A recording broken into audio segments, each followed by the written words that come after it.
सिया राम मैं सब जग जानी, करऊँ प्रणाम जोर जुग पानी। मित्रों, आज हम लोग सूर्य लग्न के लिए कौन से ग्रह कारक हैं और कौन से ग्रह आकारक हैं, शुभ और अशुभ ग्रह सूर्य लग्न के लिए कौन से हैं, उसको समझने का प्रयास करेंगे। सबसे पहले सूर्य लग्न का जो स्वामी है वो सूर्य है। वो लग्न भाव जो है वो केंद्र भी है और त्रिकोण भी है। इस कारण सूर्य सबसे शुभ ग्रह है। अगर मजबूत होता है तो आयु के लिए, धन, प्रतिष्ठा, सम्मान, वैसे भी प्रतिष्ठा वगैरह के लिए रिस्पॉन्सिबल है, तो धन, प्रतिष्ठा, सम्मान इन सब के लिए बहुत ही शुभ है। और अगर सूर्य खराब प्रभाव में है, नीच का हो जाता है, स्पेशली अगर नौमांश में नीच का चला जाता है। सिंह लग्न के लिए मैंने देखा कि अगर सूर्य नौमांश में नीच का हो जाता है, लग्नेश का नौमांश में नीच का हो जाना, स्पेशली आयु वगैरह के लिए तो ठीक नहीं है, प्रतिष्ठा वगैरह के लिए भी कई बार जो है डिफेम होता है, असम्मान का सामना करना पड़ता है कई बार, जो है वो ठीक नहीं है। नीच का भी होना ठीक नहीं है और नौमांश में नीच का होना तो बिल्कुल ही ठीक नहीं है।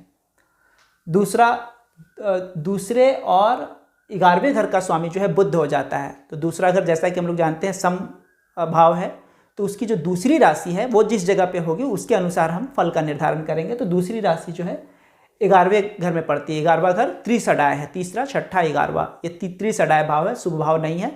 तो बुध जो है वो पापी ग्रह हो जाता है इस कुंडली के लिए।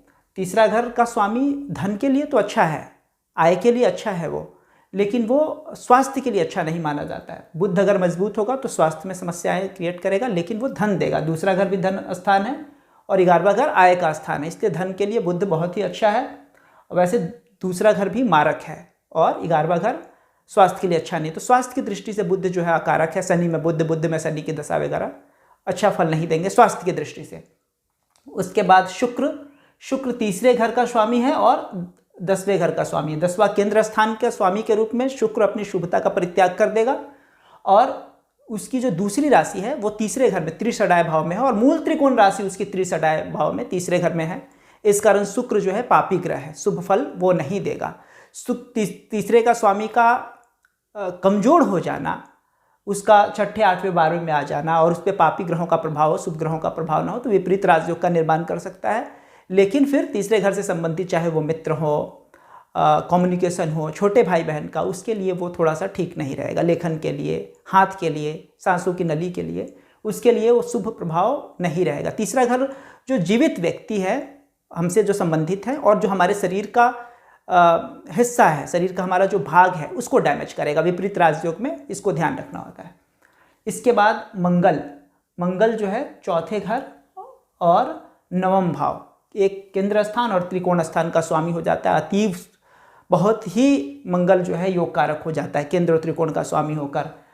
केंद्र का स्वामी होकर वो अपने पाप प्रभाव को परित्याग कर देता है और उसकी जो दूसरी राशि है वो 9वां भाव में आती है, त्रिकोण स्थान में आती है, बहुत ही शुभ हो जाता है पिता के लिए, भाग्य के लिए, दैवी कृपा के लिए, हायर एजुकेशन के लिए, इन सब के लिए मंगल काफ़ी अच्छा हो जाता है इस कुंडली में।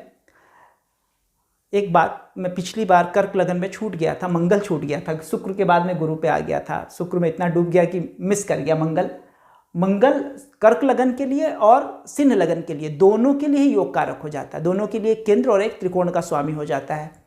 तो मंगल अगर नीच का भी हो कर्क लगन में, तो चूंकि वो अपनी दोनों राशियों से शुभ स्थान में हो जाता है कर्क लगन के लिए, एक उसकी 10वें घर में राशि पड़ती है, उससे चौथे घर में पड़ जाता है, और एक पंचम भाव में राशि पड़ती है, उससे 9वां भाव में पड़ जाता है। तो कर्क लगन के लिए बहुत ही शुभ है। जो पिछली बार मिस कर गया था उसको समझा दे रहा हूँ कि मंगल कर्क लगन के लिए भी प्रबल योग राजयोग कारक है और सिंह लगन के लिए भी बहुत ही राजयोग कारक है।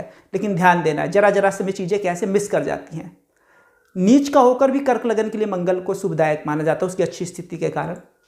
लेकिन इस लगन के लिए अगर मंगल नीच का हो जाए तो मंगल जो है वो 12वें घर में चला जाएगा और नीच का हो जाएगा। अब वो पिता के घर का स्वामी होकर नीच का हो जा रहा है और पिता से अष्टम भाव का भी स्वामी, पिता के लग्न और पिता के अष्टम भाव दोनों का स्वामी मंगल नीच का हो जाना पिता के आयु के लिए अच्छा नहीं है, भाग्य के लिए अच्छा नहीं, घर से दूर भाग्योदय। और ये चौथा घर माँ का भी है, तो माँ के भी स्वास्थ्य के लिए अच्छा नहीं है कि मंगल जो है इस जगह पे नीच का हो जाए। तो दोनों के लिए योग कारक है, कर्क लगन के लिए भी और सिंह लगन के लिए भी। लेकिन नीच का हो जाना वहाँ एक अलग असर है और यहाँ एक अलग असर है। समझ पा रहे हैं आप कितना बदल जाता है। उसके बाद गुरु पंचम भाव संतान के घर का स्वामी है, पंचम भाव और अष्टम भाव का स्वामी है। पंचम भाव में उसकी मूल त्रिकोण राशि है, तो मूल रूप से वो पंचम का ही फल करेगा, लेकिन अष्टम का के रूप में जो है वो सम ही मानते हैं, लेकिन अष्टम है अनिष्ट स्थान। हालांकि गुरु जो है सूर्य का मित्र है तो उसके भीतर पाप प्रभाव कम ही रहेंगे। फिर भी अगर गुरु नीच का है या तो गुरु का अगर नीच का हो गया तो अष्टमेश गुरु, पंचम का तो संतान के लिए डैमेज करेगा, आयु के लिए भी खराब हो जाएगा। तो गुरु का मजबूत होना हमारे संतान के लिए, हायर एजुकेशन वगैरह के लिए, बुद्धि के लिए, धन के लिए, गुरु धन का भी कारक है, अच्छा है। लेकिन अगर वो नीच का हो जा रहा है, कमजोर हो जा रहा है, तो अष्टमेश का भी कमजोर हो जाना, वायु के लिए भी कमजोर हो जा रहा है और धन के लिए भी कमजोर हो जा रहा है गुरु जो है। शनि केंद्र स्थान का भी स्वामी और छठे घर का भी स्वामी है। केंद्र स्थान के स्वामी के रूप में अपनी वो नैसर्गिक अशुभता का परित्याग कर देगा, लेकिन छठे घर त्रिसडाय का स्वामी होने की वजह से अंतोगत्व वो जो है पापी ग्रही होगा। छठे घर बीमारियों के घर का स्वामी और सप्तम मारक भाव का स्वामी होने के कारण शनि बहुत ही पापी है। कुंभ लगन के लिए शनि बहुत ही पापी हो जाता है। मंगल को हमने गुरु समझ लिया, मंगल समझ लिया, शुक्र भी समझ लिया, बुध भी समझ लिया। चंद्रमा 12वें घर का स्वामी जो है वो चंद्रमा हो जाता है। तो 12वें घर का स्वामी दूसरा और 12वें का स्वामी सम हो जाते हैं। ये सिर्फ सूर्य और चंद्रमा के लिए ही ये नियम लागू होता है, दूसरे ग्रहों पर नहीं। दूसरे ग्रह पे दूसरा क्योंकि सूर्य और चंद्रमा को छोड़ के बाद बाकी दूसरे ग्रह दो घरों के स्वामी होते हैं। तो ये देखना होता है कि दूसरे घर से इतर जो स्वामी है, दूसरे और 12वें से इतर जो उनकी राशि है वो किस घर में, उसके अनुसार हम फल का निर्धारण करेंगे। यहाँ पे सूर्य और चंद्रमा को ये फैसिलिटी है कि हम उसको देखेंगे कि वो अगर बलवान हो जा रहा है, अच्छी स्थिति में, क्योंकि चंद्रमा भी अपने आप में लग्न रूप है और सूर्य भी लग्न रूप है। इसीलिए सुदर्शन पद्धति में लग्न कुंडली, चंद्र कुंडली और सूर्य कुंडली तीनों का विचार किया जाता है।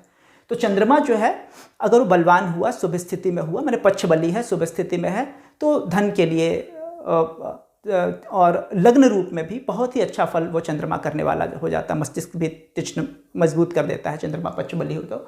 और लेकिन अगर चंद्रमा नीच का हो जाता है, कमजोर हो जाता है, तो फिर अष्टम भाव अनिष्ट है, हानि है, खर्च का है, तो वो फिर उसके लिए जो है ना, फिर स्वास्थ्य वगैरह के लिए भी ठीक नहीं है। आंखों के लिए चंद्रमा आंखों का कारक भी है, 12वां घर भी आंख के लिए देखते हैं, दूसरा भी 12वां भी, तो आंखों के लिए भी अच्छा नहीं है, तब वो खराब स्थिति उसकी चली आएगी।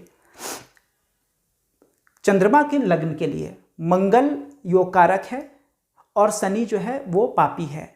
और सूर्य के लगन के लिए, सिंह के लिए भी मंगल योग कारक है और शनि पापी है। इसका विशेष ध्यान रखना है मंगल और शनि के कॉम्बिनेशन के लिए।